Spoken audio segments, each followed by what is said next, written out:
ಅಥಣಿ ಕಾಂಗ್ರೆಸ್ನಲ್ಲಿ ಎರಡು ಬಣ ಇದೆ ಎಂದು ಸಚಿವ ಸತೀಶ್ ಜಾರಕಿಹೊಳಿ ಒಪ್ಪಿಕೊಂಡಿದ್ದಾರೆ ಎಂದು ಅಥಣಿಯಲ್ಲಿ ಮಾತನಾಡಿದ ಅವರು, ನಮ್ಮ ಅಥಣಿಯಲ್ಲಿ ಎರಡು ಬಣ ಇರುವುದು ನಿಜ ಎಂದಿದ್ದಾರೆ. ಎಲ್ಲಾ ತಾಲೂಕಿನಲ್ಲಿಯೂ ಎರಡು ಬಣ ಇರೋದು ಸಾಮಾನ್ಯ, ಹಾಗೆಯೇ ಇಲ್ಲೂ ಇರೋದ್ರಲ್ಲಿ ಆಶ್ಚರ್ಯ ಏನೂ ಇಲ್ಲ. ನನ್ನ ಹಾಗೂ ಶಾಸಕರ ಸಮನ್ವಯ ಕೊರತೆಯಿಂದ ಕ್ಷೇತ್ರದಲ್ಲೇನೂ ಕೆಲಸಗಳು ನಿಂತಿಲ್ಲ, ನಿಲ್ಲೋದೂ ಇಲ್ಲ. ಯಾವುದೇ ಪಕ್ಷ ಇದ್ದರೂ ಗೆದ್ದವರು ಕ್ಷೇತ್ರದ ಮತದಾರರ ಕೆಲಸಗಳನ್ನ ಮಾಡಲೇಬೇಕು. ಹಾಗಾಗಿ ನಮ್ಮಿಬ್ಬರ ಜಗಳದಿಂದ ಮುಂದಿನ ಚುನಾವಣೆಗೂ ಸಮಸ್ಯೆಯಾಗುವುದಿಲ್ಲ. ಮುಂದೆ ಪಕ್ಷ ಯಾರಿಗೆ ಟಿಕೆಟ್ ಕೊಟ್ಟರು ನಾವೆಲ್ಲರೂ ಕೆಲಸ ಮಾಡಲೇಬೇಕು ಅಂತ ಹೇಳಿದ್ರು. ವರದಿ ರಂಜಾನ್ ಮುಜಾವರ್, ಎಬಿ ನ್ಯೂಸ್ ಸಂಸ್ಥಾಪಕರು, ಅಥಣಿ. ಸಮನ್ವಯ ಕೊರತೆ ಏನಿಲ್ಲ, ಏನ್ ಕೊರತೆ ಇದೆ? ಪಕ್ಷ ಬಂದಾಗ ಪಕ್ಷದ ಪರವಾಗಿ ಎಲ್ಲರೂ ಇರ್ತೀವಿ.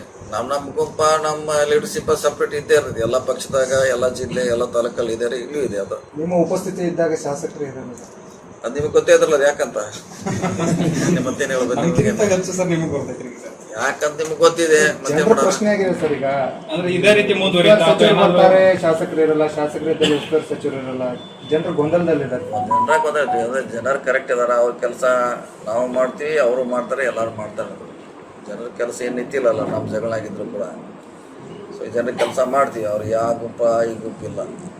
ಯಾರು BJP ಬಂದರೂ ಮಾಡ್ತೀವಿ, JDS ಬಂದರೂ ಮಾಡ್ತೀವಿ, ಕಾಂಗ್ರೆಸ್ ಬಂದರೂ ನಾವು ಕೆಲಸ ಮಾಡ್ತೀವಿ. ಅಥಣಿಯಲ್ಲಿ ಇದೇ ರೀತಿ ಮುಂದುವರೆದ್ರೆ ಚುನಾವಣೆ ಮೇಲೆ ಪರಿಣಾಮ ಬೀರ್ತೈತಿ ಅಂತ ಸರ್. ಇಲ್ಲಿ ಕಾಂಗ್ರೆಸ್ ಮೂಲ ಕಾಂಗ್ರೆಸ್ ಇಲ್ಲ, ಕಳವಳಿ ಹಂಗೇನಾಗಲ್ಲ. ಅದು ಹಂಗೇನಾಗಲ್ಲ. ಇನ್ನು ಚುನಾವಣೆ ದೂರ ಇದ್ರಲ್ಲ. 4 ವರ್ಷ ಒಂದಿದೆ, ಒಂದು 5 ವರ್ಷ ಇದೆ. ಸ್ಥಳೀಯ ಚುನಾವಣೆಗಳು ಇದಾವೆ. ಅವಾಗಿನ ಯಾರಿಗೆ ಟಿಕೆಟ್ ಸಿಗ್ತಿದೆ ಅವ್ರು ಮಾಡ್ಲೇಬೇಕು, ಎಲ್ಲರೂ ಕೂಡ.